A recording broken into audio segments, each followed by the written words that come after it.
co-founder of the social news and entertainment website Reddit, has been found dead. He certainly was a prodigy, although he never kind of thought of himself like that.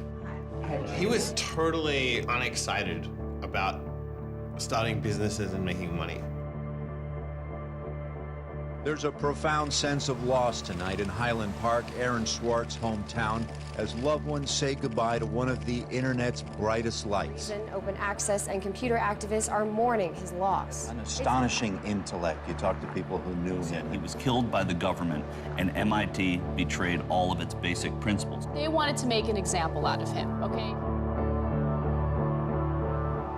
Governments have an insatiable desire to control. He was potentially facing 35 years in prison and a $1 million fine. Raising questions of prosecutorial zeal and I would say even misconduct. Have you looked into that particular matter and reached any conclusions? Growing up, I slowly had this process of realizing that all the things around me that people had told me were just the natural way things were, the way things always would be, they weren't natural at all. They were things that could be changed, and they were things that, more importantly, were wrong and should change. And once I realized that, there was really kind of no going back.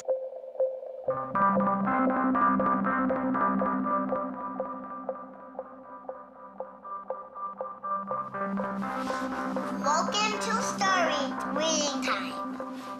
The name of the book is Paddington at the Fair. Well, he was born in Highland Park and grew up here. Aaron came from a family of 3 brothers, all extraordinarily bright. So we were all, not the best behaved children and, 3 boys running around all the time, causing trouble. Hey, no. Aaron, what? But I've come to the realization Aaron learned how to learn at a very young age. 1, 2, 3, 4, 5, 6, 7, 8, 9, 10. Knock, knock. Who's there? Aaron. Aaron who? Aaron, funny man. He knew what he wanted, and he always wanted to do it. He always accomplished what he wanted.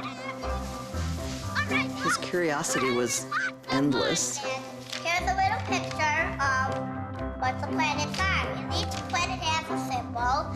Mercury symbol, Venus' symbol, Earth symbol, Mars symbol, Jupiter symbol. One day he said to Susan, "What's this free family entertainment in downtown Highland Park?" Free family entertainment downtown Highland Park. He was 3 at the time, and she said, "What are you talking about?" And he said, "Look, it says here on the refrigerator, free family entertainment in downtown Highland Park." And so she was floored and astonished that he could read.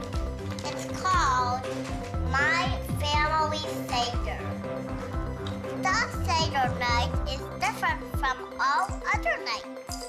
I remember once we were at the University of Chicago Library.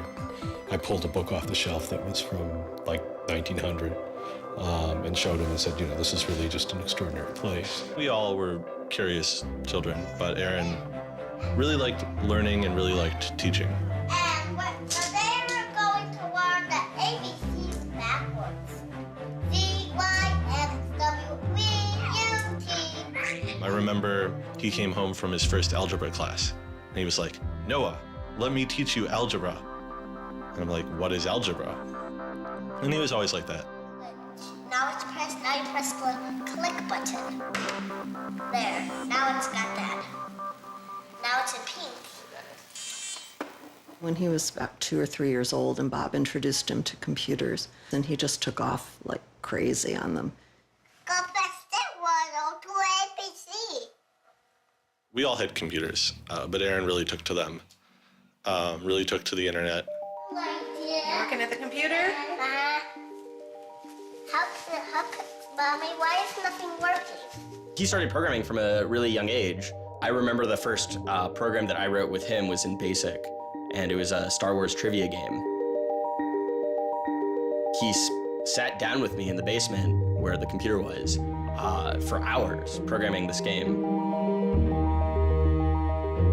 The problem that I kept having with him is there was nothing that I wanted done. And to him, there was always something to do, always something that programming could solve. The way Aaron always saw it, is that programming is magic, right? You can accomplish these things that normal humans can't. Aaron made an ATM using like a Macintosh and like a cardboard box. One year for Halloween, I didn't know what I wanted to be, and he thought it'd be really, really cool if I dressed up like his new favorite computer, which at the time was the original iMac. I mean, he hated dressing up for Halloween, but he loved convincing other people to dress up as things that he wanted to see.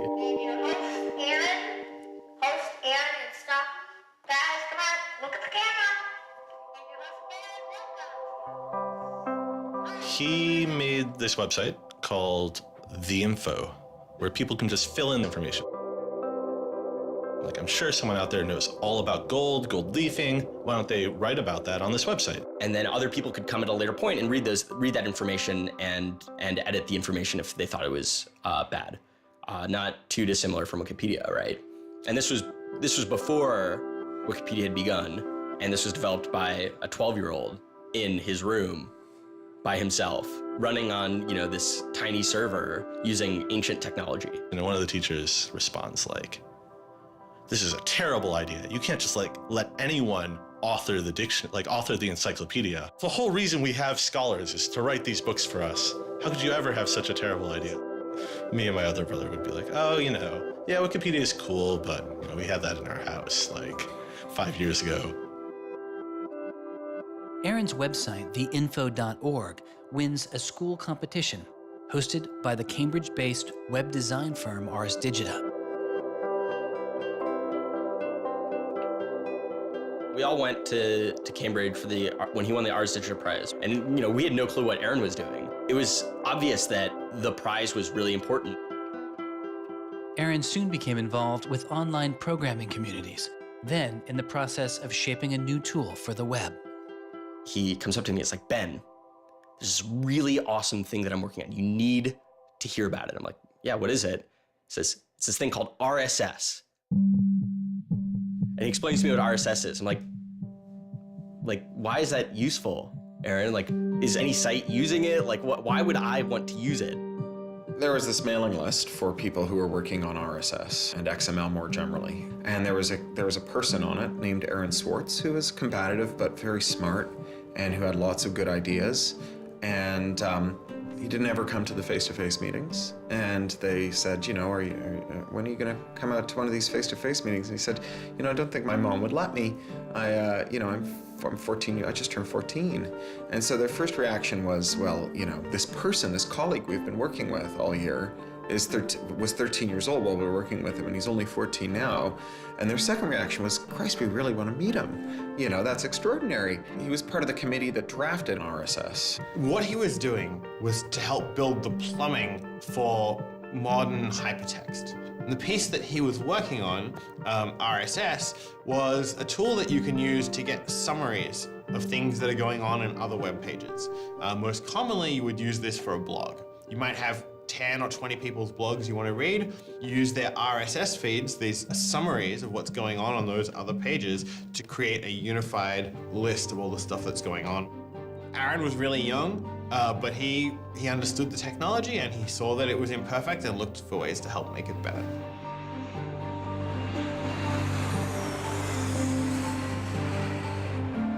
So his mom started bundling him on planes in Chicago. We'd pick him up in San Francisco. We'd introduce him to interesting people to argue with, and we'd marvel at his horrific eating habits. He only ate white food, only steamed rice and not fried rice because that wasn't sufficiently white, and white bread and so on. And you kind of marvel at this, the quality of the debate emerging from this, what appeared to be a small boy's mouth. And you think, this is a kid who's really going to go somewhere if he doesn't die of scurvy. Aaron, you're up. I think the difference is that now you can't make companies, like Doc was saying. You can't have companies that just, let's sell dog food over the internet, let's sell dog food over cell phones. But there's still a lot of innovation going on. I think if you don't see the innovation, maybe your head is in the sand. He takes on this alpha nerd personality where he's sort of like, I'm smarter than you, and because I'm smarter than you, I'm better than you, and I can tell you what to do. It's an extension of him being kind of like a twerp. So you aggregate all these computers together and now they're solving big problems like searching for aliens and trying to cure cancer. First met him on IRC, on Internet Relay Chat. He didn't just write code. He also sort of got people excited about solving problems. He was a connector. The free culture movement has had a lot of his energy. I think Aaron was trying to make the world work. He was trying to fix it. He had a very kind of strong personality that definitely ruffled feathers at times. It wasn't necessarily the case that he was always comfortable in the world, and the world wasn't always comfortable with him. Aaron got into high school and was really just sick of school. He didn't like it. He didn't like any of the classes that were being taught. He didn't like the teachers. Aaron really knew how to get information. He was like, I don't need to go to this teacher to learn how to do geometry. I can just read the geometry book, and I don't need to go to the teacher to learn their version of American history. Like, I have 3 historical compilations here. I could just read them, and I'm not interested in that. I'm interested in the web. I was very frustrated with school. I thought, the teachers didn't know what they were talking about, and they were very domineering and controlling, and the homework was kind of a sham, and it was just all the way to pen students together and force them to do busy work. And, I started reading books about the history of education and how this educational system was developed, and, alternatives to it in ways that people could actually learn things as opposed to just regurgitating facts their teachers told them. And that kind of led me down this path of questioning things. Once I questioned the school I was in, I questioned the society that built the school, I questioned the businesses that the schools were training people for, and I questioned the government that, set up this whole structure. One of the things he was most passionate about was copyright, especially in those early days. Copyright has always been something of a burden on the publishing industry and on readers, but it wasn't an excessive burden. It was a reasonable institution to have in place to make sure that people got paid.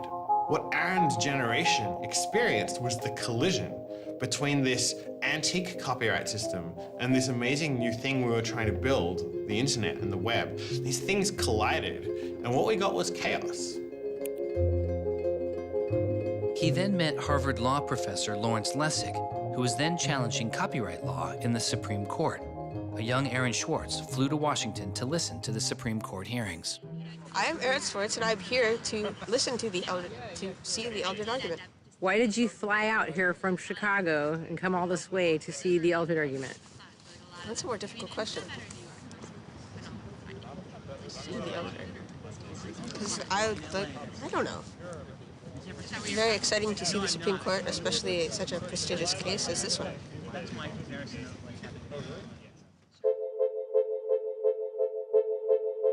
Lessig was also moving forward with a new way to define copyright on the internet. It was called Creative Commons. So the simple idea of Creative Commons is to give people, creators, a simple way to mark their creativity with the freedoms they intended to carry. So if copyright is all about all rights reserved, then this is a kind of some rights reserved model. It's I want a simple way to say to you, here's what you can do with my work, even if there are other things which you need to get my permission before you could do. And Aaron's role was the computer part. How do you architect the licenses so they would be simple and understandable and expressed in a way that machines could process it? And people are like, why do you have this, 15-year-old kid writing the specifications for the Creative Commons? Don't you think that's a huge mistake? And Larry's like, the biggest mistake we would have is not listening to this kid. He's not even tall enough to get over the podium, and it wasn't these movable podiums, so it was this embarrassing thing where once he put his screen up, nobody could see his face. When you come to our website here, and you go to choose license, it gives you this list of options, it explains what it means, and you fill out 3 simple questions. Do you want to require attribution? Do you want to allow commercial uses of your work?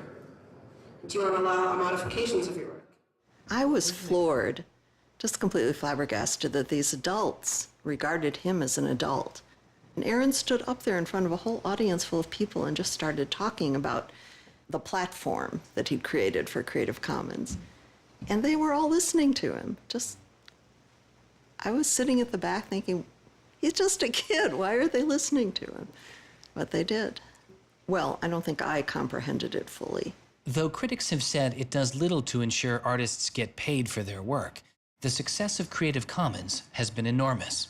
Currently on the website Flickr alone, over 200 million people use some form of Creative Commons license. He contributed through his technical abilities, and yet it was not simply a technical matter to him. Aaron often wrote candidly in his personal blog. I think deeply about things, and I want others to do likewise. I work for ideas and learn from people. I don't like excluding people. I'm a perfectionist, but I won't let that get in the way of publication. Except for education and entertainment, I'm not going to waste my time on things that won't have an impact. I try to be friends with everyone, but I hate it when you don't take me seriously.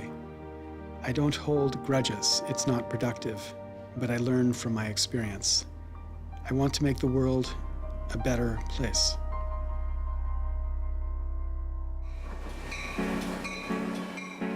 In 2004, Swartz leaves Highland Park and enrolls in Stanford University. He had had ulcerative colitis, which was very troubling, and we were concerned about him taking his medication. He got hospitalized, and he would take this cocktail of pills every day. And one of those pills was a steroid, which stunted his growth and made him feel different from many of the other students.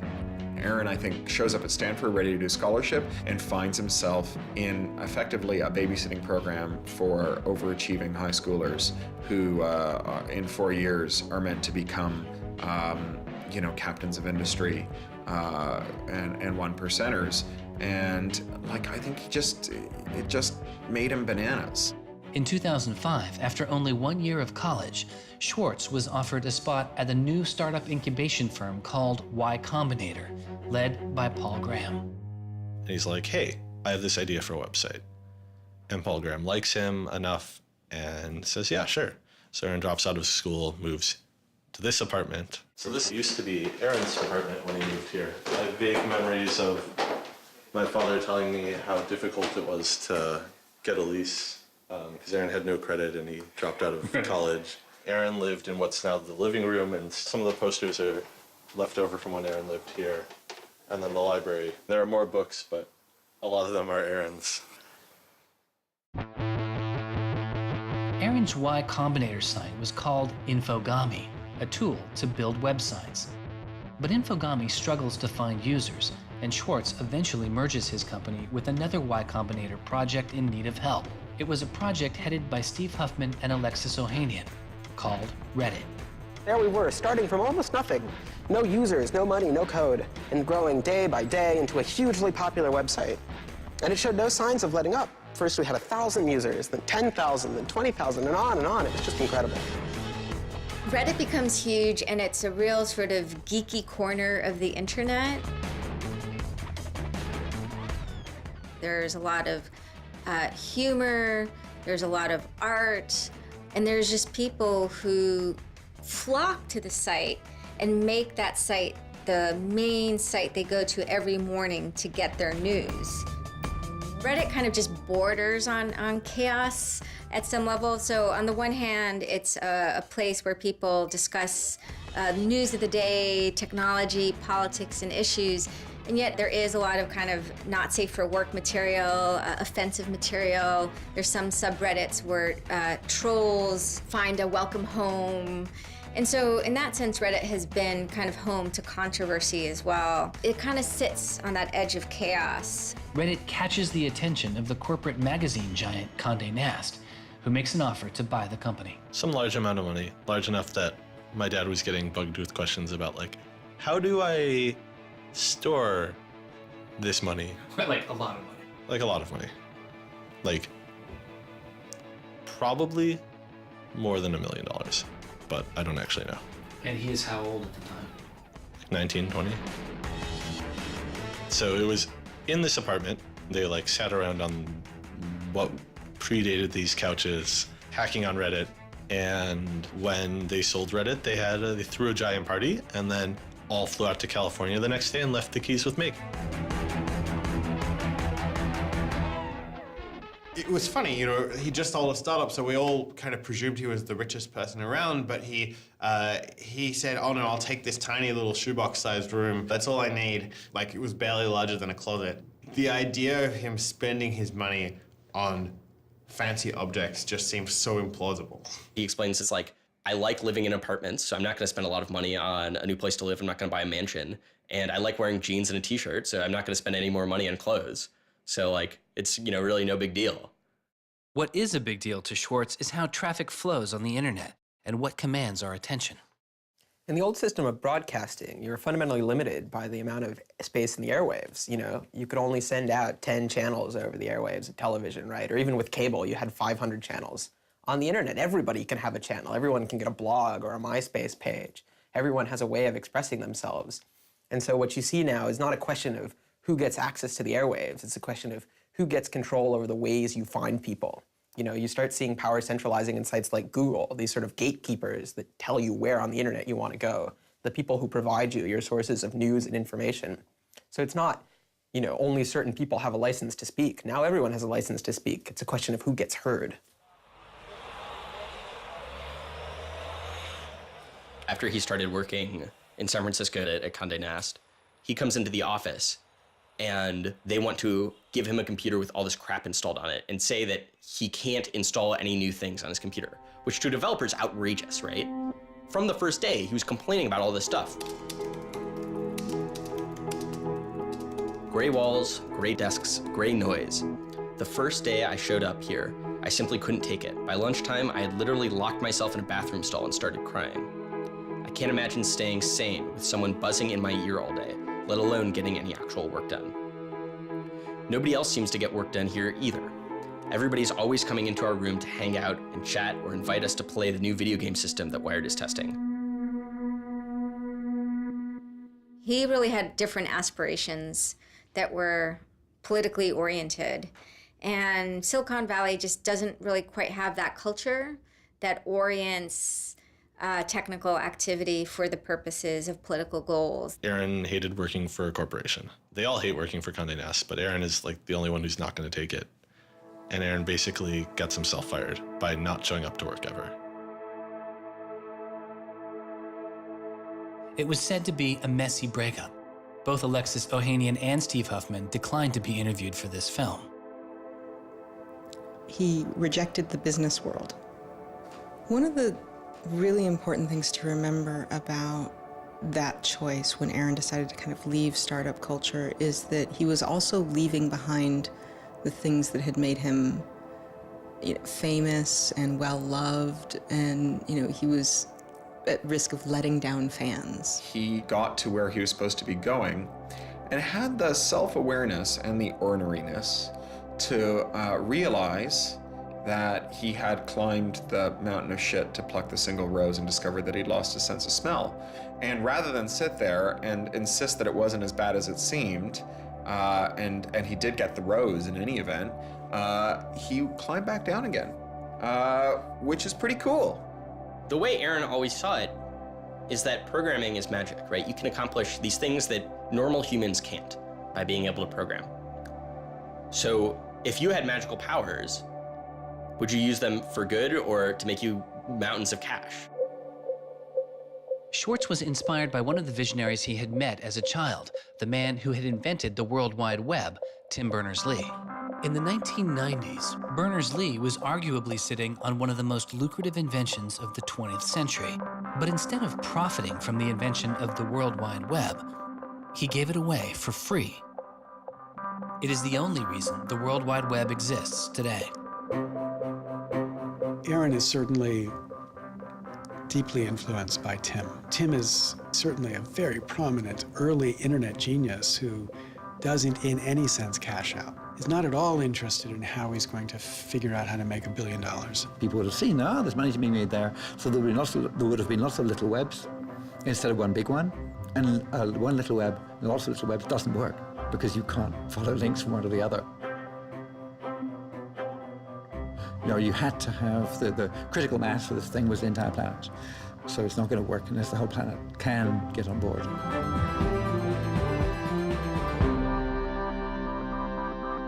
I mean, I feel very strongly that it's not enough to just live in the world as it is, to just kind of take what you're given and, follow the things that adults told you to do and that, your parents told you to do and that society tells you to do. I think you should always be questioning. I take this very scientific attitude that everything you've learned is just provisional, that, you know, it's always open to recantation or refutation or questioning. And I think the same applies to society. Once I realized that there were real serious problems, fundamental problems that I could do something to address, I didn't see a way to forget that. I didn't see a way not to. We just started spending a lot of time just kind of as friends. We would just talk for hours into the night. I definitely should have understood that he was flirting with me. I think to some degree I was like, this is a terrible idea and impossible, and therefore I will pretend it is not happening. As my marriage was breaking down and I was really stuck without anywhere to go, we became roommates and brought my daughter over. We moved in and furnished a house, and it was really peaceful. Like, my life had not been peaceful for a while, and really neither had his.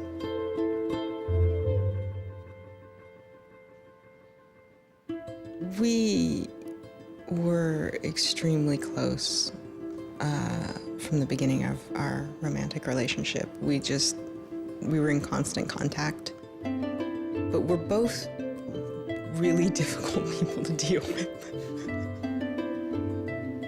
In a very Ally McBeal discussion, he confessed he had a theme song, and I made him play it for me. It was Extraordinary Machine by Fiona Apple.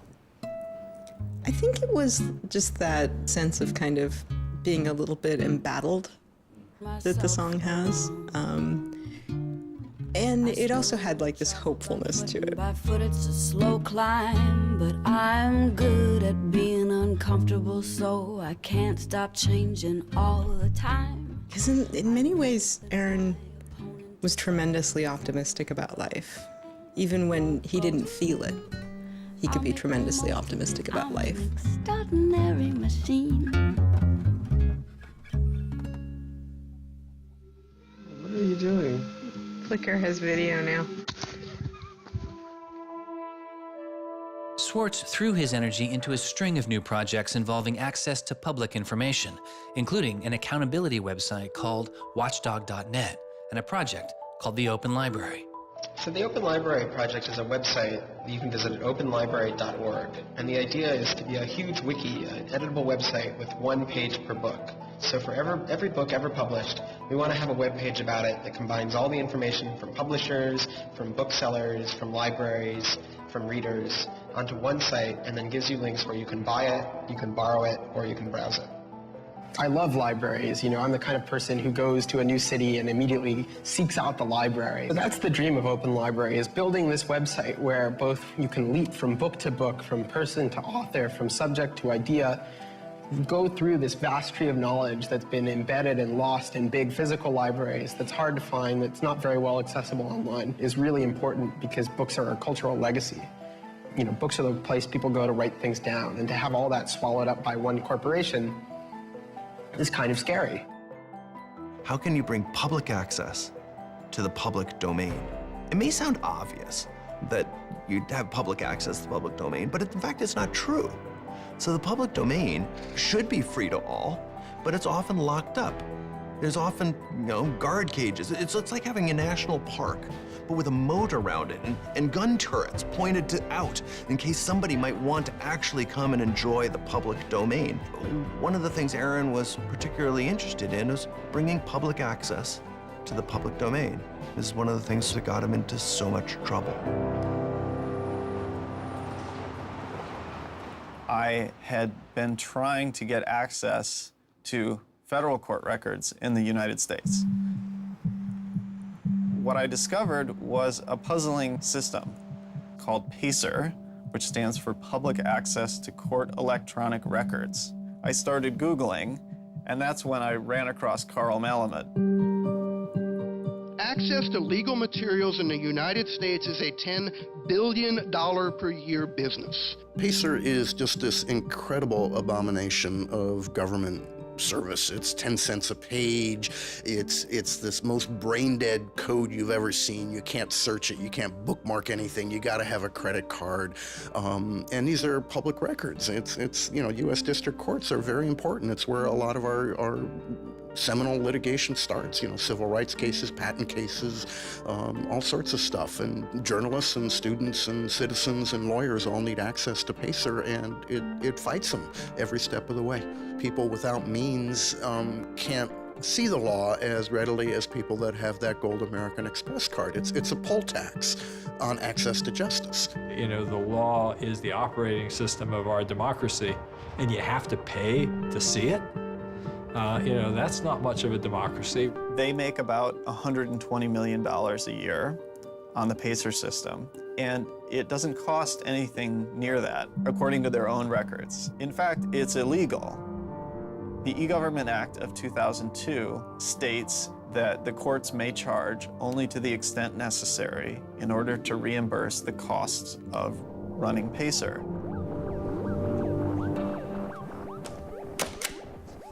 As the founder of public.resource.org, Malamud wanted to protest the PACER charges. He started a program called the PACER Recycling Project, where people could upload PACER documents they had already paid for to a free database so others could use them. The PACER people were getting a lot of flack from Congress and others about public access. And so they put together this system. In 17 libraries across the country, there was free PACER access. That's one library every 22,000 square miles, I believe. So it wasn't like really convenient. I encouraged volunteers to join the so-called Thumb Drive Corps and download docs from the public access libraries, upload them to the PACER recycling site. People take a thumb drive into one of these libraries and they download a bunch of documents and they send them to me. And nothing, it was just a joke. In fact, when you clicked on Thumb Drive Core, there was a Wizard of Oz, the Munchkins singing, so a little video clip came up. We represent the Lollipop Guild. But of course, I get this phone call from Steve Schultz and Aaron saying, gee, we'd like to join the Thumb Drive Corps. Around that time, I ran into Aaron at a conference. This is something that really has to be a collaboration between a lot of different people. So I approached him and I said, hey, I'm thinking about an intervention on the PACER problem. Schultz had already developed a program that could automatically download PACER documents from the trial libraries. Swartz wanted to take a look. So I showed him the code. And I didn't know what would come next, but as it turns out, over the course of the next few hours at that conference, he was off sitting in a corner, improving my code, recruiting a friend of his that lived near one of these libraries to go into the library and to begin to test his improved code, at which point the folks at the courts realized something's not going quite according to plan. And data started to come in and come in and come in, and soon there were 760 gigabytes of PACER docs, about 20 million pages. Using information retrieved from the trial libraries, Swartz was conducting massive, automated parallel downloading of the PACER system. He was able to acquire nearly 2.7 million federal court documents, almost 20 million pages of text. Now, I'll grant you that 20 million pages had perhaps exceeded the expectations of the people running the Pilot Access Project, but surprising a bureaucrat isn't illegal. Aaron and Carl decided to go talk to the New York Times about what happened. They also caught the attention of the FBI, who began to stake out Schwartz's parents' house in Illinois. But I get a tweet from his mother saying, call me. It's like, oh my God, what the hell's going on here? And so I finally got a hold of Aaron, and Aaron's mother was like, oh my God, FBI, FBI, FBI. An FBI agent drives down our home's driveway trying to see if Aaron is in his room. And I remember being home that day and wondering why this car was driving down our driveway and just driving back out. I was like, that's weird. 5 years later, I read this FBI file and I'm like, oh my goodness. That was the FBI agent in my driveway. He was terrified. He was totally terrified. He was way more terrified after the FBI actually called him up on the phone and tried to sucker him into coming down to a coffee shop without a lawyer. He said he went home and laid down on the bed and was shaking. The downloading also uncovered massive privacy violations in the court documents. Ultimately, the courts were forced to change their policies as a result. And the FBI closed their investigation without bringing charges. To this day, I find it remarkable that anybody, even at the most remote podunk field office of the FBI, thought that a fitting use for taxpayer dollars was investigating people for criminal theft on the grounds that they had made the law public. How can you call yourself a lawman and think that there can possibly be anything wrong in this whole world with making the law public? Aaron was willing to put himself at risk for the causes that he believed in. Bothered by wealth disparity, Swartz moves beyond technology and into a broader range of political causes. I went into Congress and I invited him to come and hang out and intern for us for a while so that he could learn, the political process. He was sort of learning about a new community, a new set of skills, and kind of learning to hack politics. It seems ridiculous that miners should have to hammer away until their whole bodies are dripping with sweat, faced with the knowledge that if they dare to stop, they won't be able to put food on the table that night, while I get to make larger and larger amounts of money each day just by sitting and watching TV. But apparently the world is ridiculous. So I co-founded a group called the Progressive Change Campaign Committee, and what we try and do is we try and organize people over the internet who care about progressive politics and moving the country in a more progressive direction to kind of come together, join our email list, join our campaigns, and help get progressive candidates elected all across the country. The group is responsible for igniting the grassroots effort behind the campaign to elect Elizabeth Warren to the Senate. He might have thought it was a dumb system, but he came in and he said, I need to learn this system because it can be manipulated like any social system. But his passion for knowledge in libraries didn't take a back seat. Aaron began to take a closer look at institutions that publish academic journal articles. By virtue of being students at a major U.S. university, I assume that you have access to a wide variety of scholarly journals. Pretty much every major university in the United States pays these sort of licensing fees to organizations like JStor and Thompson and ISI to get access to scholarly journals that the rest of the world can't read. These scholarly journals and articles are essentially the entire wealth of human knowledge online, and many have been paid for with taxpayer money or with government grants. But to read them, you often have to pay again, handing over steep fees to publishers like Reed Elsevier. These licensing fees are so substantial that people who are studying in India instead of studying in the United States don't have this kind of access. They're locked out from all of these journals. They're locked out from our entire scientific legacy. I mean, a lot of these journal articles, they go back to the Enlightenment. Every time someone has written down a scientific paper, it's been scanned and digitized and put in these collections. That is a legacy that has been brought to us by the history of people doing interesting work, the history of scientists. It's a legacy that should belong to us as a commons, as a people, but instead it's been locked up and put online by a handful of for-profit corporations who then try and get the maximum profit they can out of it. So a researcher paid by the university or the people publishes a paper, and in the very, very last step of that process, after all the work is done, after all the original research is done, the thinking, the lab work, the analysis, after everything is done at that last stage, then the researcher has to hand over his or her copyright to this multi-billion-dollar company. And it's sick. It's an entire economy built on volunteer labor. And then the publishers sit at the very top and scrape off the cream. Talk about a scam. One publisher in Britain made a profit of $3 billion last year. I mean, what a racket. JStor is just a very, very small player in that story, but for some reason, JStor is the player that Aaron decided to confront. He'd gone to some conference around open access and open publishing, and I don't know who the person from JStor was, but I think at some point Aaron asked the question, like, how much would it cost to open up JStor in perpetuity? And they gave some, I think it was $200 million, something that Aaron thought was totally ridiculous.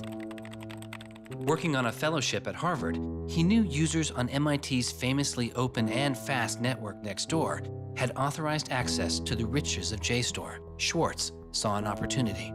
You have a key to those gates. And with a little bit of shell script magic, you can get those journal articles.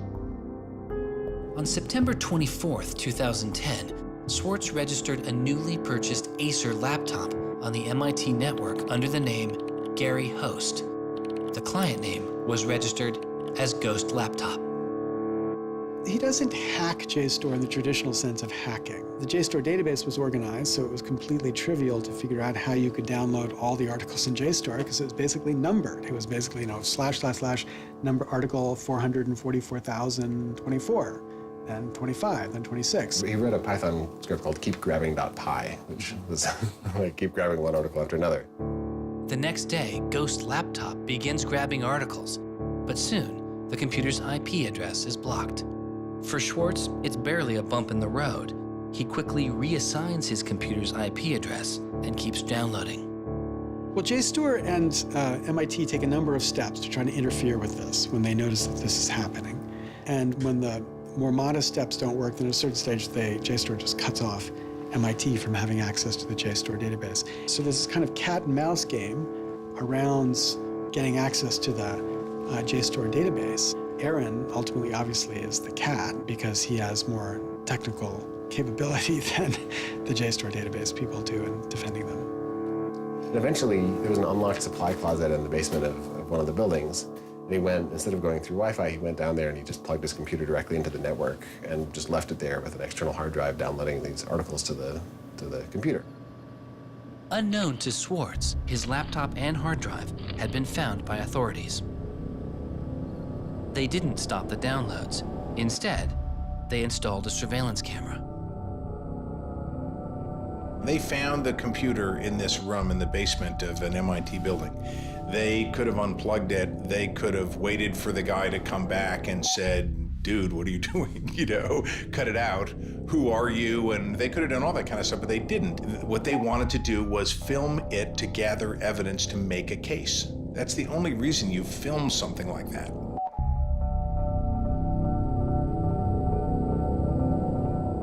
At first, the only person caught on the glitchy surveillance camera was using the closet as a place to store bottles and cans.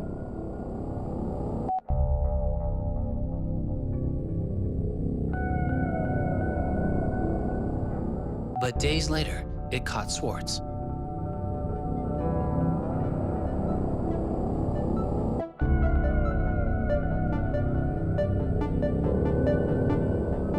Swartz is replacing a hard drive. He takes it out of his backpack, leans out of frame for about 5 minutes, and then leaves.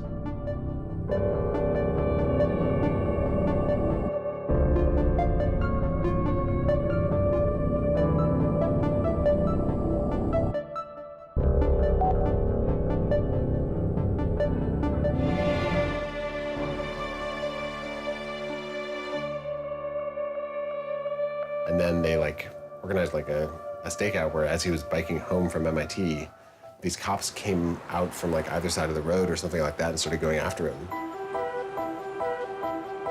He describes that he was pressed down and assaulted by the police. He tells me that it's unclear that they were police that were after him. He thought that someone was trying to attack him. He does tell me they beat him up. I was just devastated. The notion of any kind of criminal prosecution of anyone in our family or anything was so foreign and incomprehensible, I didn't know what to do. Well, they execute search warrants at Aaron's house, his apartment in Cambridge, and his office at Harvard. 2 days before the arrest, the investigation had gone beyond JSTOR and the local Cambridge police. It had been taken over by the United States Secret Service. The Secret Service began investigating computer and credit card fraud in 1984, but 6 weeks after the attack on 9/11, their role expanded. President Bush used the Patriot Act to establish a network of what they called electronic crimes task forces. The bill before me takes account of the new realities and dangers posed by modern terrorists. According to the Secret Service, they are primarily engaged in activity with economic impact, organized criminal groups, or use of schemes involving new technology. The Secret Service turned Swartz's case over to the Boston U.S. Attorney's Office. There was a guy in the U.S. Attorney's Office who had the title head of the Computer Crimes Division or Task Force. I don't know what else he had going, but you're certainly not much of a computer crimes prosecutor without a computer crime to prosecute. So he jumped on it, kept it for himself, didn't assign it to someone else within the office or the unit, and that's Steve Hyman.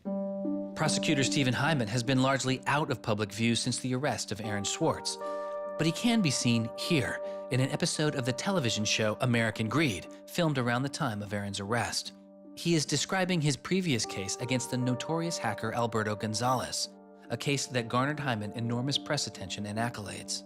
Gonzalez masterminded the theft of over 100 million credit card and ATM numbers, the largest such fraud in history. Here, Hyman, describing Gonzalez, gives his view on the hacker mindset. These guys are driven by a lot of the same things that we're driven by. They have an ego, they like challenge, and of course they like money and everything you can get from money. One of the suspects implicated in the Gonzalez case was a young hacker named Jonathan James. Believing Gonzalez's crimes would be pinned on him, James committed suicide during the investigation. In an early press release describing the government's position in the case of Aaron Swartz, Hyman's boss, U.S. Attorney for the District of Massachusetts Carmen Ortiz, said this: "Stealing is stealing, whether you use a computer command or a crowbar, and whether you take documents, data, or dollars." It's not true. It's obviously not true. I'm not saying it's harmless, and I'm not saying that we shouldn't criminalize stealing of information, but you've got to be much more subtle in trying to figure out exactly which kinds of harms are harmful here. So the thing about a crowbar is every time I break into a place with a crowbar, I do damage. There's no doubt about it. But when Aaron writes a script that says download, download, download 100 times in a second, there's no obvious damage to anybody.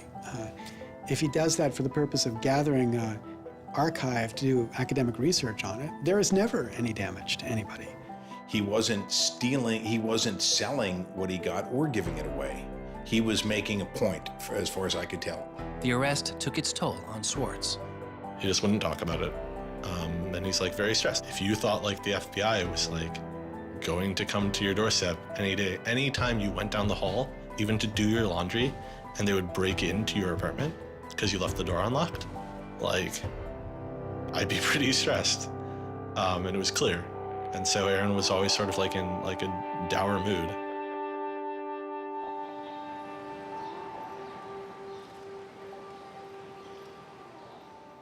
He wouldn't give off any sensitive information about his whereabouts during this time because he was so afraid that the FBI would be waiting for him. It was a time of unprecedented social and political activism. Time magazine would later name as their 2011 Person of the Year, the protester. There was a kind of hotbed of hacker activity going on.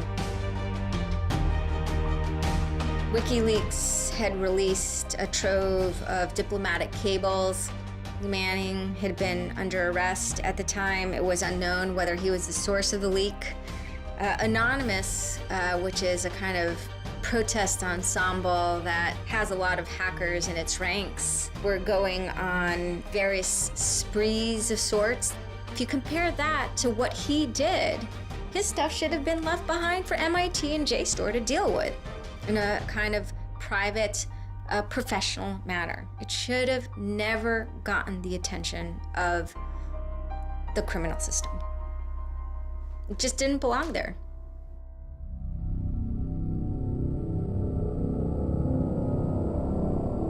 Before he was indicted, Swartz was offered a plea deal that involved 3 months in prison, time in a halfway house, and a year of home detention, all without the use of a computer.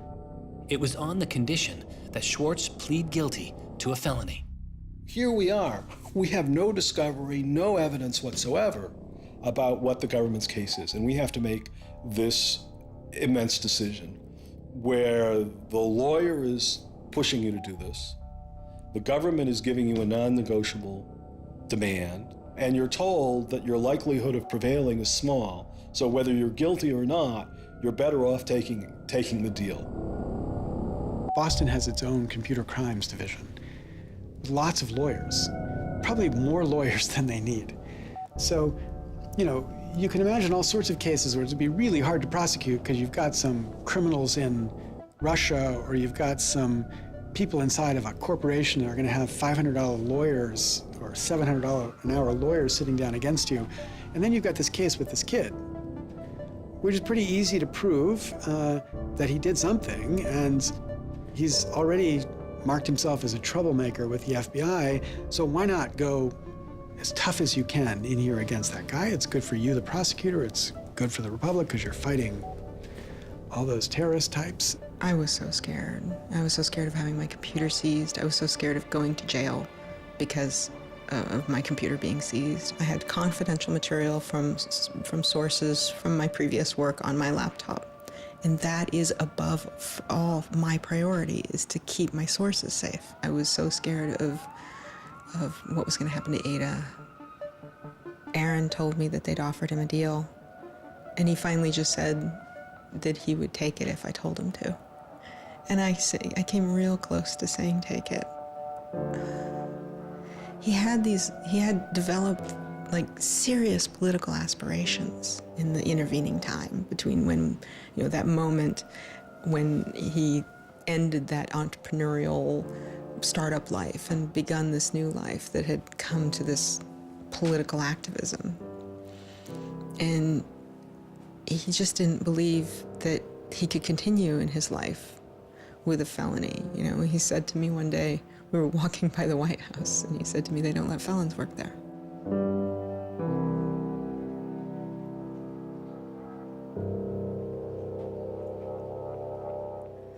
And he really wanted that to be his life. He hadn't killed anybody. He hadn't hurt anybody. He hadn't stolen money. He hadn't done anything that seemed felony worthy, right? And there is this idea that there's no reason that he should be labeled a felon and taken away his right to vote in many states for doing what he did. That's just outrageous. It makes sense for him to be, maybe fined a bunch of money or, asked not to come back to MIT again. But to be a felon, to face jail time. Swartz turned down the plea deal. Hyman redoubled his efforts. Hyman continued to press us at all levels. Even with the physical evidence seized from Aaron's Acer computer, hard drive, and USB drive, the prosecutors needed evidence of his motives. Why was Aaron Swartz downloading articles from JStor, and just what did he plan to do with them? The government claims that he was planning to publish these. We don't really know whether that was his real intention, because Aaron also had a history of doing projects where he'd analyze giant data sets of articles in order to learn interesting things about them. The best evidence for that was that when he was at Stanford, he also had downloaded the whole Westlaw legal database. In a project with Stanford law students, Swartz had downloaded the Westlaw legal database. He uncovered troubling connections between funders of legal research and favorable results. He did this amazing analysis of for-profit companies giving money to law professors who wrote law review articles which were then beneficial to Exxon during an oil spill, right? So it was a very corrupt system of funding, vanity research. Swartz had never released the Westlaw documents. In theory, he could have been doing the same thing about the JStor database. That would have been completely okay. If he were, on the other hand, intending to create a competitive service to JStor, we're going to set up our own, access to the Harvard Law Review and charge, money for it, then, okay, now it seems like criminal violation because you're commercially trying to exploit this material, but it's kind of crazy to imagine that's what he was doing. So, but then there's the middle case. Well, what if he was just trying to liberate it for all of the developing world? But depending on what he was doing, it creates a very different character to how the law should be thinking about it. The government was prosecuting him as if this was like a commercial criminal violation, like stealing a whole bunch of credit card records. It was that kind of crime.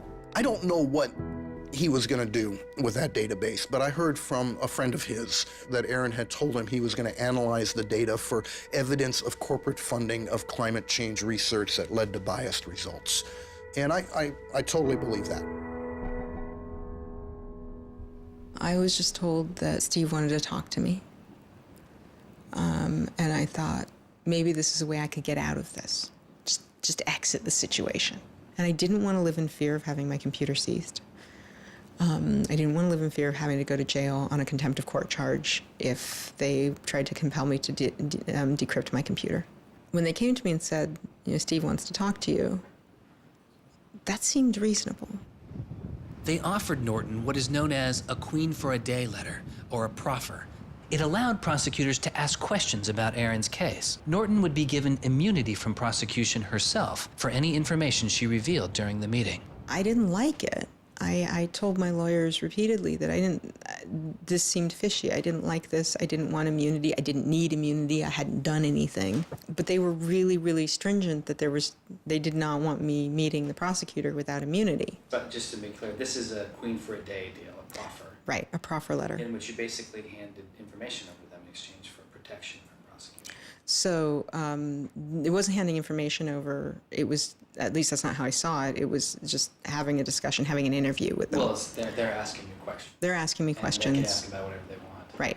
And whatever they learn, I really, right. And I repeatedly tried to go in naked. I repeatedly tried to turn down the proffer letter. I was ill. I was being pressured by my lawyers. I was confused. I was not doing well by this point. I was depressed and I was scared and I didn't understand the situation I was in. I had no idea why I was in this situation. I hadn't done anything interesting, much less wrong. We went out of our minds. Aaron was clearly very distraught about it. We were very distraught about it. Aaron's attorneys were very distraught about it. We tried to get Quinn to change attorneys. I was very unused to being in a room with large men, well-armed, that are continually telling me I'm lying and that I must have done something. I told them that this thing that they were prosecuting wasn't a crime. I told them that they were on the wrong side of history. I used that phrase. I said, you're on the wrong side of history. And they looked bored. They didn't even look angry. They just looked bored. And it began to occur to me that we weren't having the same conversation. I mean, I told them plenty of things about, why people would download journal articles, and eventually, I don't remember what was around it. I mentioned that he'd done this blog post, the Guerrilla Open Access Manifesto. This is the Guerrilla Open Access Manifesto, supposedly written in July 2008 in Italy. Information is power. But like all power, there are those who want to keep it for themselves. The world's entire scientific and cultural heritage, published over centuries in books and journals, is increasingly being digitized and locked up by a handful of private corporations. Meanwhile, those who have been locked out are not standing idly by. You've been sneaking through holes and climbing over fences, liberating the information locked up by the publishers and sharing them with your friends. But all this action goes on in the dark, hidden underground. It's called stealing or piracy, as if sharing a wealth of knowledge were the moral equivalent of plundering a ship and murdering its crew. But sharing isn't immoral, it's a moral imperative. Only those blinded by greed would refuse to let a friend make a copy. There's no justice in following unjust laws. It's time to come into the light and, in the grand tradition of civil disobedience, declare our opposition to this private theft of public culture. The manifesto itself was allegedly written by 4 different people and also edited by Norton. But it was Swartz who had signed his name to it. When it's over, I go immediately to Aaron and tell him everything I can remember about it. And he gets very angry. The things that I'd done shouldn't have added up that way. I hadn't done anything wrong, and everything had gone wrong. But I was never...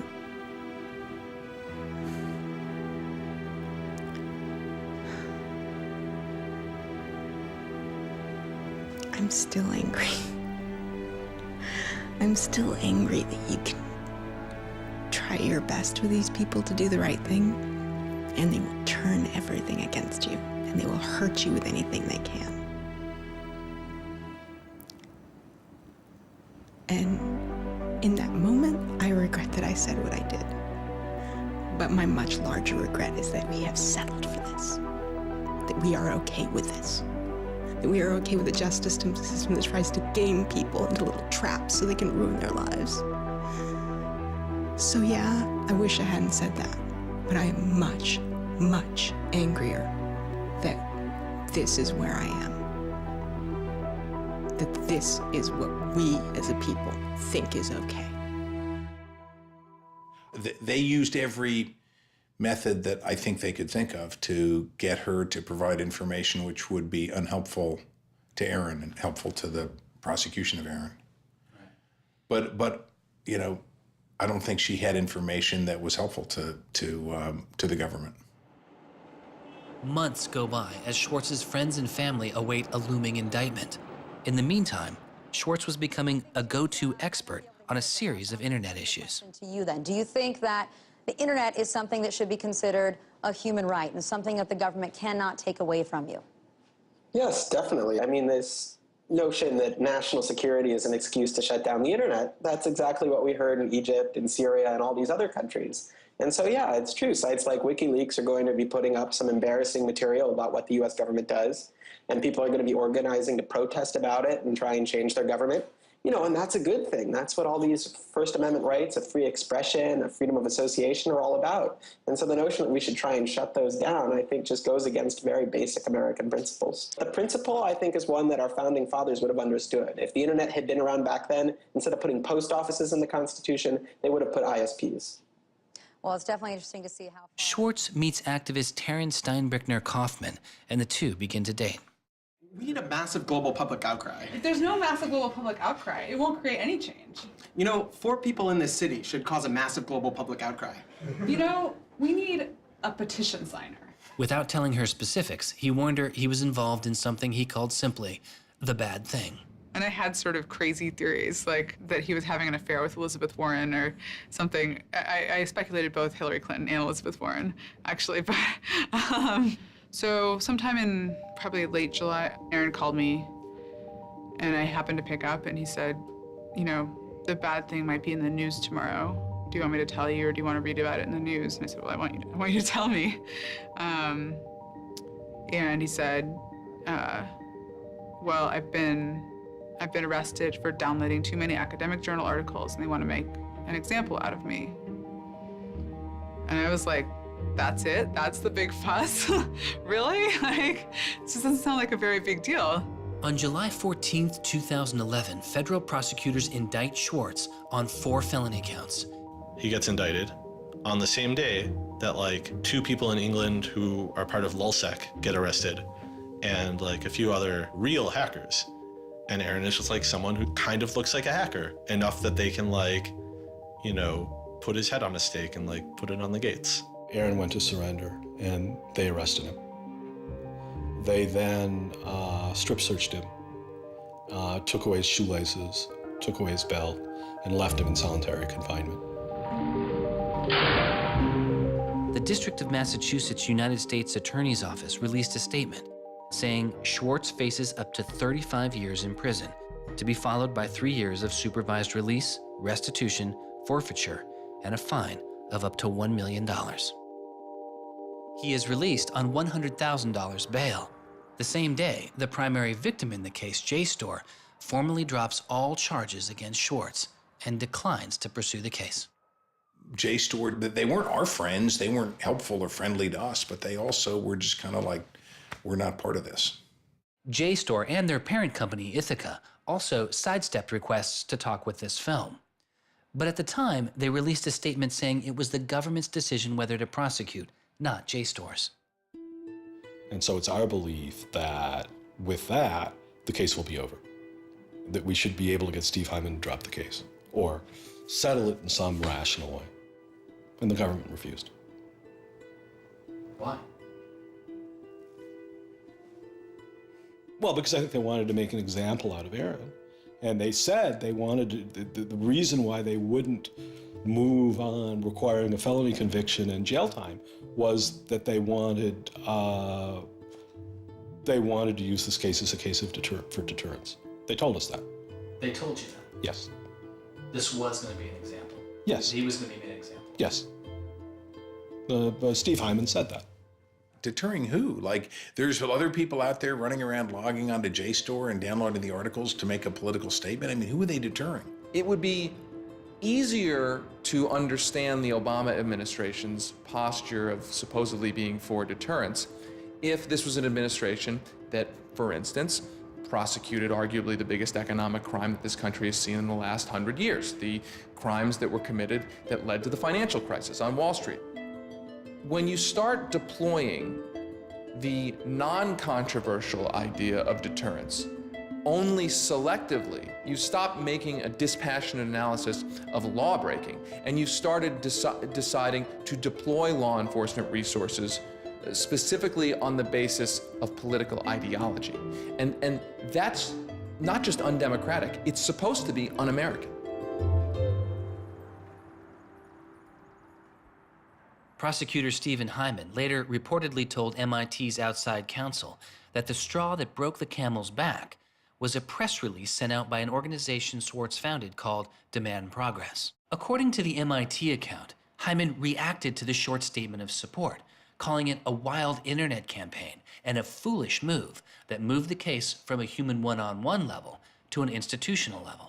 That was a poisonous combination. A prosecutor who didn't want to lose face, who had a political career in the offing maybe, and didn't want to have this come back and haunt them. You spent how many tax dollars arresting someone for taking too many books out of the library and they got your ass handed to you in court? No way. I then moved to try to put pressure on MIT in various ways to get them to go to the government and request the government to stop the prosecution. What is MIT's reaction to that? There doesn't seem to be any reaction from MIT at that point.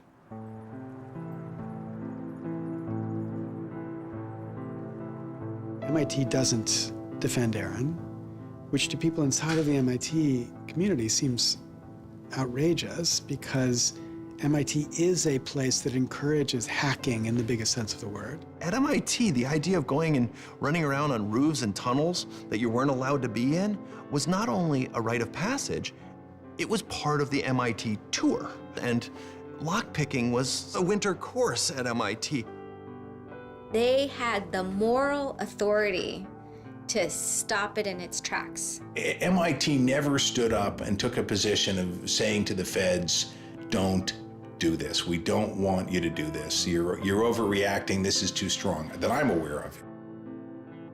They acted kind of like any corporation would. They helped the government. They didn't help us unless they felt they had to, and they never tried to stop it.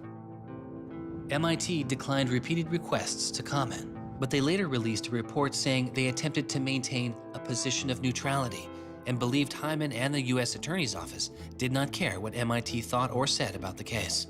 MIT's behavior seemed really at odds with the MIT ethos, right?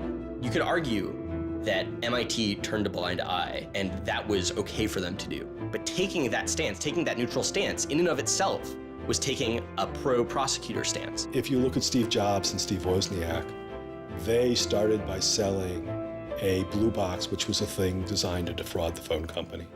If you look at Bill Gates and Paul Allen, they initially started their business by using computer time at Harvard, which was pretty clearly against the rules. The difference between Aaron and the people I just mentioned is that Aaron wanted to make the world a better place. He didn't just want to make money. Swartz continues to be outspoken on a variety of internet issues. You know, the reason the internet works is because of the competitive marketplace of ideas. And what we need to be focusing on is getting more information about our government, more accessibility, more discussion, more debate. But instead, it seems like what Congress is focused on is shutting things down. Aaron thought he could change the world just by explaining the world very clearly to people. Flame can literally control your computer and make it spy on you. Welcome, Aaron. Good to have you back on the show here. You know, just like spies used to in olden days, put microphones and tap what people were saying, now they're using computers to do the same things. Schwartz's political activity continues, his attention turning to a bill moving through Congress designed to curb online piracy. It was called SOPA. Activists like Peter Eckersley saw it as an enormous overreach, threatening the technical integrity of the internet itself. And one of the first things I did was to call Aaron. I said, can we do a big online campaign against this? This isn't a bill about copyright. It's not? No, he said. It's a bill about the freedom to connect. Now I was listening. And he thought about it for a while and then said yes. And he went and founded Demand Progress. Demand Progress is an online activism organization. We've got around 1.5 million members now, but started in the fall of 2010. Aaron was one of the most prominent people in a community of people who helped lead organizing around social justice issues at the federal level in this country. SOPA was the bill that was intended to curtail online piracy of music and movies, but what it did was basically take a sledgehammer to a problem that needed a scalpel. If passed, the law would allow a company to cut off finances to entire websites without due process, or even to force Google to exclude their links. All they needed was a single claim of copyright infringement. It pitted the titans of traditional media against a new and now far more sophisticated remix culture. It makes everyone who runs a website into a policeman. And if they don't do their job of making sure nobody on their site uses it for anything that's even potentially illegal, the entire site can get shut down without even so much as a trial. This was over the top. I mean, this was a catastrophe. This bill poses a serious threat to speech and civil liberties for all who use the internet. There were only a handful of us who said, look, we're not for piracy either, but it makes no sense to destroy the architecture of the internet, the domain name system, and so much that makes it free and open in the name of fighting piracy. And Aaron got that right away. The freedoms guaranteed in our Constitution, the freedoms our country had been built on, would be suddenly deleted. New technology, instead of bringing us greater freedom, would have snuffed out fundamental rights we'd always taken for granted. And I realized that day, talking to Peter, that I couldn't let that happen. When SOPA was introduced in October 2011, it was considered inevitable. Our strategy when it first came out was to hopefully slow the bill down, maybe weaken it a little bit, but even we didn't think that we would be able to stop this bill. Having worked in Washington, what you learn is that typically in Washington, the legislative fights are fights between different sets of corporate moneyed interests. They're all duking it out to pass legislation. And the fights that are the closest are when you have one set of corporate interests against another set of corporate interests, and they're financially equally matched in terms of campaign contributions and lobbying. Those are the closest ones. The ones that aren't even fights, typically, are ones where all the money is on one side, all the corporations are on one side, and it's just millions of people on the other side. I haven't seen anything like PIPA and SOPA in all my time in public service. There were more than 40 United States senators on that bill as co-sponsors. So there were already a long, long way to getting the 60 votes to have it clear all the procedural hoops. Even I began to doubt myself. It was a rough period. Swartz and Demand Progress were able to marshal enormous support, using traditional outreach combined with commonly used voice over IP to make it very easy for people to call Congress. I've never met anybody else who was able to operate at his level, both on the technological side and on the campaign strategy side. Millions of people contacted Congress and signed anti-SOPA petitions. Congress was caught off guard. There was just something about watching those clueless members of Congress debate the bill, watching them insist they could regulate the internet and a bunch of nerds couldn't possibly stop them. I am not a nerd. I'm just not enough of a nerd. Maybe we ought to ask some nerds what this thing really does. Let's have a hearing, bring in the nerds. Really? Nerds? You know, I think actually the word you're looking for is experts. To enlighten you so your laws don't backfire, break the internet. We use the term geek, but we're allowed to use that because we are geeks. The fact that it got as far as it did without them talking to any technical experts reflects the fact that there is a problem in this town. I'm looking for somebody to come before this body and testify in a hearing and say, this is why they're wrong. There used to be an office that provided science and technology advice, and members could go to them and say, help me understand XYZ. And Gingrich killed it. He said it was a waste of money. Ever since then, Congress has plunged into the dark ages. I don't think anybody really thought that SOPA could be beaten, including Aaron. I think it was worth trying, but it didn't seem winnable. And I remember maybe a few months later, I remember him just turning to me and being like, I think we might win this. And I was like, that would be amazing. Calls to Congress continue. When the domain hosting site GoDaddy becomes a supporter of the bill, tens of thousands of users transferred their domain names in protest. Within a week, a humbled GoDaddy reverses their position on SOPA. When the Congress people that supported the record and movie industries realized that there was this backlash, they kind of scaled the bill back a little bit. You could see the curve happening. You could see that our arguments were starting to resonate. It was like Aaron had been striking a match and it was being blown out. Striking another one was being blown out. And finally he'd managed to catch enough kindling that the flame actually caught, and then it turned into this roaring blaze. On January 16th, 2012, the White House issued a statement saying they didn't support the bill. And then this happened. I'm a big believer that we should be dealing with issues of piracy, and we should deal with them in a serious way. But this bill is not the right bill. When Jimmy Wales put his support towards blacking out Wikipedia, the #5 most popular website in the world. This is a website that's on several % of all of the clicks on anywhere on the internet. Wikipedia went black, Reddit went black, Craigslist went black, phone lines on Capitol Hill flat out melted. Members of Congress started rushing to issue statements retracting their support for the bill that they were promoting just a couple days ago. Within 24 hours, the number of opponents of SOPA in Congress went from this to this. To see congressmen and senators slowly flip sides throughout the day of the blackout was pretty unbelievable. There was like a 100 representative swing. And that was when, as hard as it was for me to believe, after all this, we had won. The thing that everyone said was impossible, that some of the biggest companies in the world had written off as kind of a pipe dream, had happened. We did it. We won.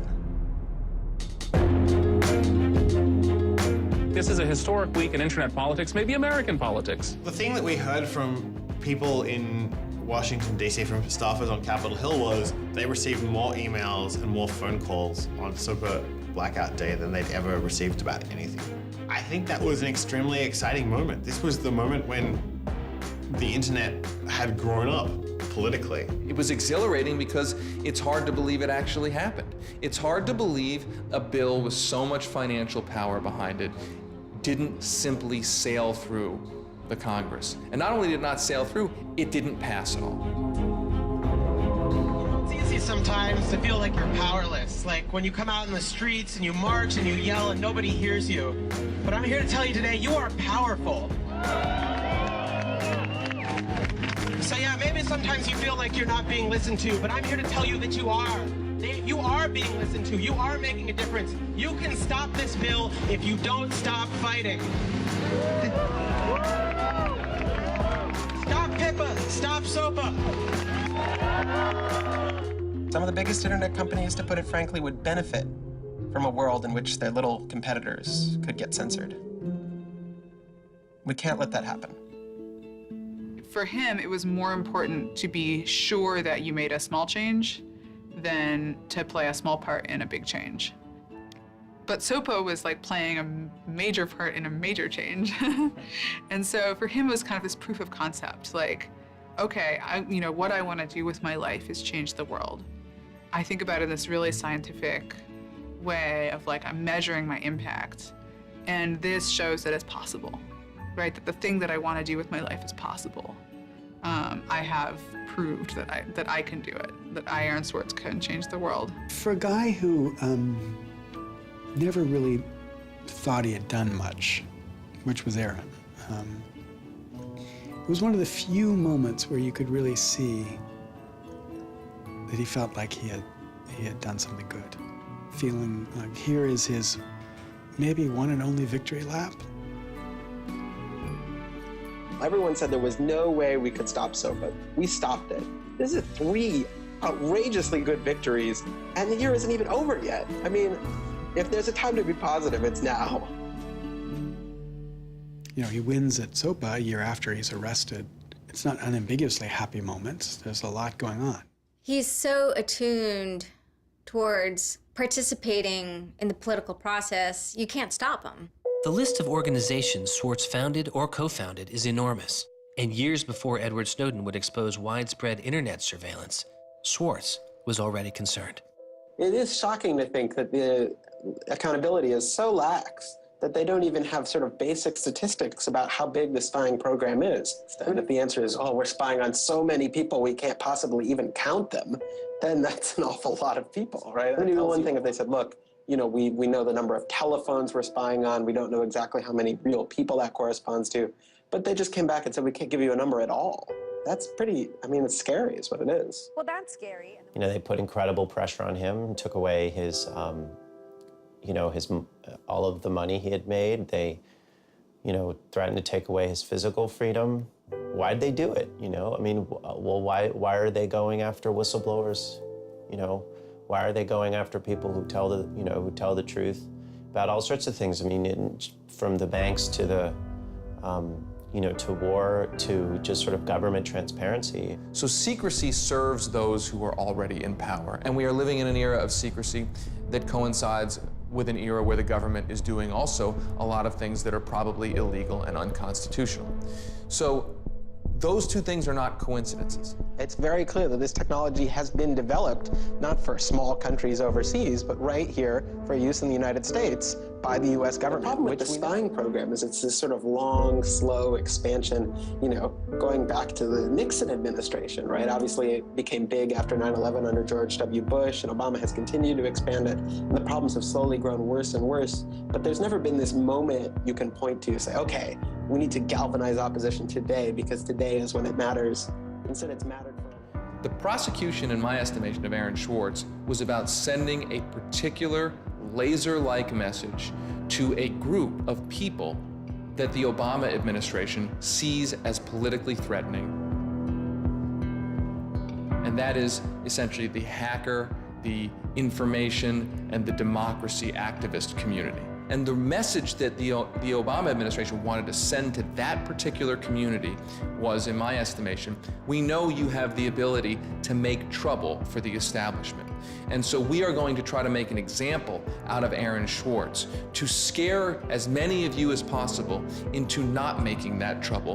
And the government said, oh, the legal opinions we're using to legalize the spying program are also classified. So we can't even tell you which laws we're using to spy on you. You know, every time they can say, oh, this is another instance of cyber war, the cyber criminals are attacking us again, we're all in danger, we're all under threat. They use those as excuses to push through more and more dangerous laws. And so just to follow that up, like personally, how do you feel the fight is going, I guess? It's up to you. I know, but we gotta like, you know. You know, there's sort of these two polarizing perspectives, right? Everything is great. The internet has created all this freedom and liberty and everything's gonna be fantastic. Or everything is terrible. The internet has created all these tools for cracking down and spying and, you know, controlling what we say. And the thing is, both are true, right? The internet has done both. And both are kind of amazing and astonishing. And which one will win out in the long run is up to us. It doesn't make sense to say, oh, one is doing better than the other. You know, they're both true. And it's up to us which ones we emphasize and which ones we take advantage of, because they're both there and they're both always going to be there.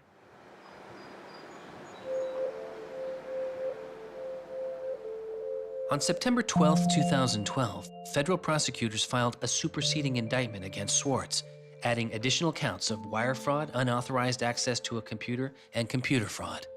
Now, instead of 4 felony counts, Swartz was facing 13. The prosecution's leverage had dramatically increased, as did Swartz's potential jail time and fines. They filed a separate indictment to add more charges, and they had a theory about why this conduct constituted a number of federal crimes, and that a very significant sentence could attach to it under the law. That theory, and much of the prosecution's case against Swartz, involved a law created originally in 1986. It is called the Computer Fraud and Abuse Act. The Computer Fraud and Abuse Act was inspired by the movie War Games with Matthew Broderick, which is a great movie. I have you now. In this movie, a kid gets the ability through the magic of computer networks to launch a nuclear attack. You know, that's not actually possible, and it certainly wasn't possible in the 80s, but apparently this movie scared Congress enough to pass the original Computer Fraud and Abuse Act. This is a law that's just behind the times. For example, that penalizes terms of service kinds of arrangements. You can have something like eHarmony or Match.com, and somebody sort of inflates their own personal characteristics, and all of a sudden, depending on the jurisdiction and the prosecutors, they could be in a whole host of troubles. We all know what terms of use are. Most people don't read them, but not abiding by their terms could mean you are committing a felony. The website terms of service often say things like, be nice to each other, or don't do anything that's improper. The idea that the criminal law has anything to say about these kinds of violations, I think strikes most people as crazy. The examples get even more crazy. Until it was changed in March of 2013, the terms of use on the website of Hearst's 17 magazine said you had to be 18 in order to read it. I would say that the way the CFAA has been interpreted by the Justice Department, we are probably all breaking the law. Vague and prone to misuse, the CFAA has become a one-size-fits-all hammer for a wide range of computer-related disputes. Though not the only factor in his case, 11 of the 13 charges against Swartz involved the Computer Fraud and Abuse Act. The question why hangs over much of the story of Aaron Swartz. Just what was motivating the government, and what would their case have been? The Department of Justice declined requests for answers, but Professor Oren Kerr is a former prosecutor who has studied the case. So I think I come about this case from a different direction than other people on a number of reasons. I was a federal prosecutor at the Justice Department for 3 years before I started teaching. The government came forward with an indictment based on what crimes they thought were committed, just as a purely lawyers matter, looking at the precedents, looking at the statute, looking at the history, looking at the cases that are out there so far. I think it was a fair indictment based on that.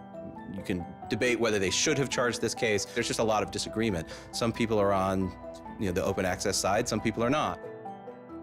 I think the government took Swartz's guerrilla open access manifesto very seriously. And I think they saw him as somebody who was committed as a moral imperative to breaking the law to overcome a law that Swartz saw as unjust. And in a democracy, if you think a law is unjust, there are ways of changing that law. There's going to Congress, as Swartz did so masterfully with SOPA. Or you can violate that law in a way to try to nullify that law. And I think what was driving the prosecution was the sense that Swartz was committed not just to breaking the law, but to really making sure that law was nullified, that everyone would have access to the database in a way that you couldn't put the toothpaste back into the tube. It would be done, and Swartz's side would win. There's a big disagreement in society as to whether that is an unjust law, and ultimately that's a decision for the American people to make, working through Congress. And then the second problem is, I think, we're still trying to figure out what's the line between less serious offenses and more serious offenses. We're now entering this different environment of computers and computer misuse, and we don't yet have a really strong sense of exactly what these lines are. So we're just working that out. This is a poor use of prosecutorial discretion. The hammer that the Justice Department has to scare people with it just gets bigger and bigger and bigger. And so most people just, you can't roll the dice with your life like that. Should we tap somebody's phone? Should we film them? Should we turn somebody and get them to testify against these other people? That's how federal agents and prosecutors think. They build cases, they make cases. Swartz was caught in the gears of a brutal criminal justice system that could not turn back. A machine that has made America the country with the highest rate of incarceration in the world. We have in this country allowed ourselves to be captured by the politics of fear and anger. And anything we're afraid of, like the future of the internet and access, and anything we're angry about instinctively creates a criminal justice intervention.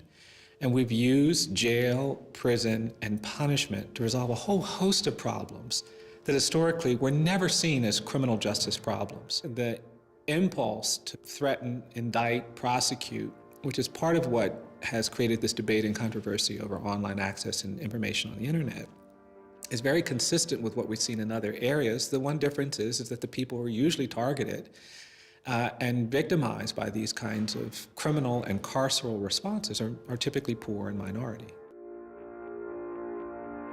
Swartz's isolation from friends and family increased. He had basically stopped working on anything else, and the case was, in fact, like taking over sort of his whole life. One of Aaron's lawyers apparently told the prosecutors that he was emotionally vulnerable and that was something that they really needed to keep in mind so that they knew that. It was weighing on him very heavily. He did not like having his actions and his movements restricted in any way. And the threat of jail, which they pounded him with a lot, was terrifying to him. Completely exhausted his financial resources, and it cost us a lot of money also, and he raised a substantial amount of money. So it was, it was in the millions of dollars. The legal defense Yes, was in millions. yes.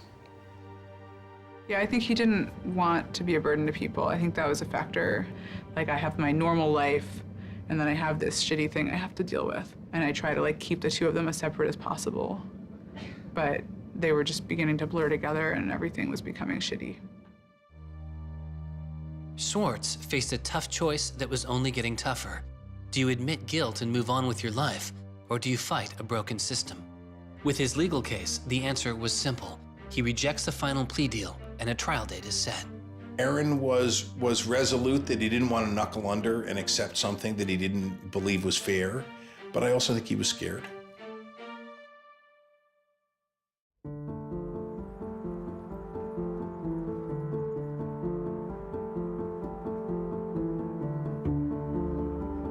I don't think they would have convicted Aaron. I think we would have walked him out of that courthouse, and I would have given him a big hug, and we would have walked across that little river in Boston and gone and had a couple of beers. I really thought that we were right. I thought that we were going to win the case. I thought that we could win the case. He didn't talk about it very much, but you could see the enormous pain that he was going through.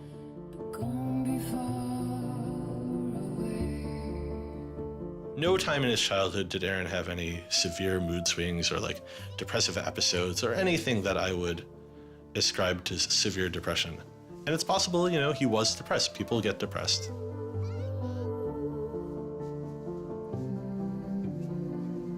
Very early in our relationship, like 3 or 4 weeks in or something, I remember him saying to me that I was a lot stronger than he was. He was brittle in a lot of ways. Things were a lot harder for him than for a lot of people. It was part of his brilliance, too. I think he probably had something like clinical depression in his early 20s. I don't think he did when I was with him. He wasn't a joyful person, but that's different from being depressed. He was just under such enormous pressure for 2 years straight. He just didn't want to do it anymore. He was just like, I just think it was too much.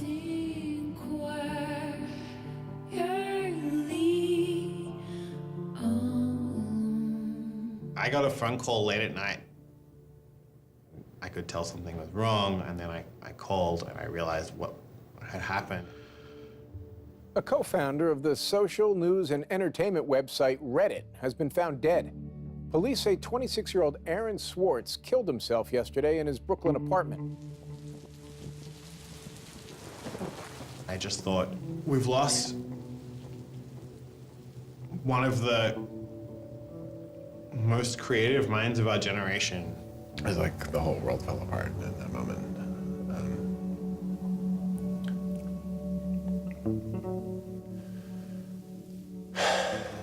It was one of the hardest nights of my life.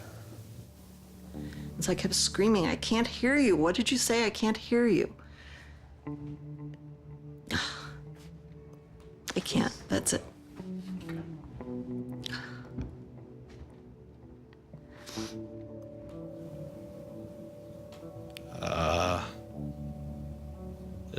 None of it made any sense. And really still doesn't. I was so frustrated, angry.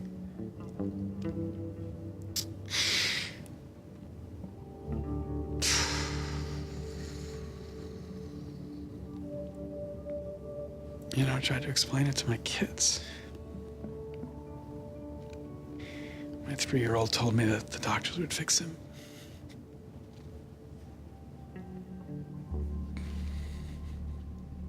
I've known lots of people who've died, but I've never lost anybody like this. Because everybody feels, and I do too, there's so much we could have more to do. Like, I just didn't know he was there. I didn't know this was what he was suffering, and he was part of me. And I just wanted it to not be real. And then I just looked at his Wikipedia page and I saw the end date.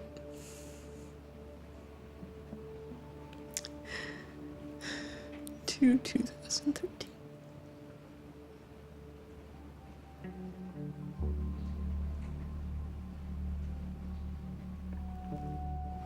Aaron is dead.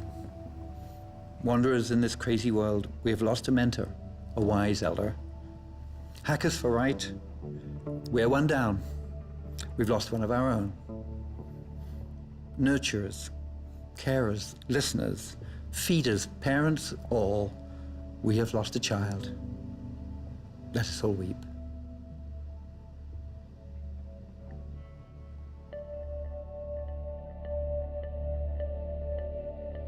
my first thought was, well, what if nobody even notices? Because it wasn't clear to me how salient he was. I had never seen anything quite like the outpouring I saw. The net just lit up. I mean, everyone was trying to explain it in their own way, but I've never seen people grieve on Twitter before. People were visibly grieving online. He was the internet's own boy, and the old world killed him. We are standing in the middle of a time when great injustice is not touched. The architects of the financial meltdown have dinner with the president regularly. In the middle of that time, the idea that this was what the government had to prosecute just seems absurd if it weren't tragic. The question is, can we do something, given what's happened, to make the world a better place? And how can we further that legacy? That's the only question one can ask. All over the world, there were starting to be hackathons and gatherings. And Aaron Swartz has, in some sense, brought the best out of us in trying to say, how do we fix this? He was, in my humble opinion, one of the true extraordinary revolutionaries that this country has produced. I don't know whether Aaron was defeated or victorious, but we are certainly shaped by the hand of the things that he wrestled with. When we turn armed agents of the law on citizens trying to increase access to knowledge, we've broken the rule of law, we've desecrated the temple of justice. Aaron Swartz was not a criminal. Change does not roll in on the wheels of inevitability, it comes through continuous struggle.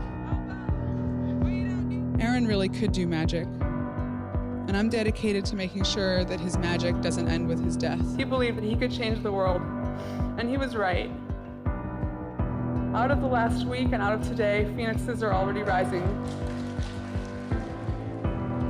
Since Swartz's death, Representative Zoe Lofgren and Senator Ron Wyden have introduced legislation that would reform the Computer Fraud and Abuse Act, the outdated law that formed the majority of the charges against Swartz. It's called Aaron's Law. Aaron believed that, you literally ought to be asking yourself all of the time, what is the most important thing I could be working on in the world right now? And if you're not working on that, why aren't you? This is what democracy looks like. We are the people. Internet freedom is under attack. What do we do? Stand up like that. Internet freedom is under attack. What do we do? Okay, hey, go home.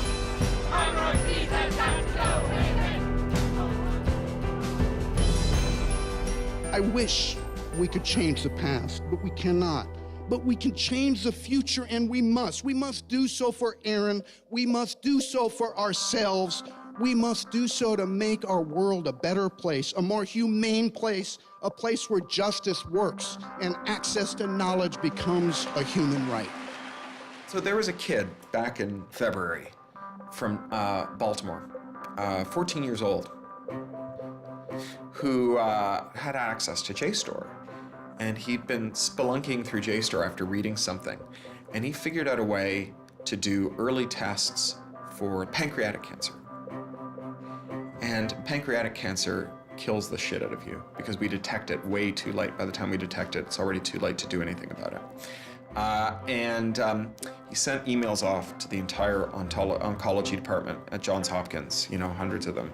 And every 14-year-old kid, yeah. And most of them ignored it, right? But one of them sent him an email back and said, this is not an entirely stupid idea. Why don't you come on over? And this kid worked evenings and weekends with this researcher. And in February, I heard him on the news, just a couple of weeks after Aaron died, when Aaron was in the news a lot. Sorry. And he said the reason he was on the news is because they'd done it. They were shipping an early test for pancreatic cancer that was going to save lives. And he said, this is why what Aaron did was so important. Because you never know, right? This truth of the universe is not only something that policymakers use to figure out, you know, what the speed limit should be. It's where the thing that's going to keep, you know, your kid from dying of pancreatic cancer comes from. And without access, the person who might come up with the thing that's got your number on it may never find that answer. He slept so well, he didn't fall out of bed once, not even when he dreamed he was back on the spacecraft. Very good, Aaron. Very good. Yay, Aaron. Okay. Now it's song time.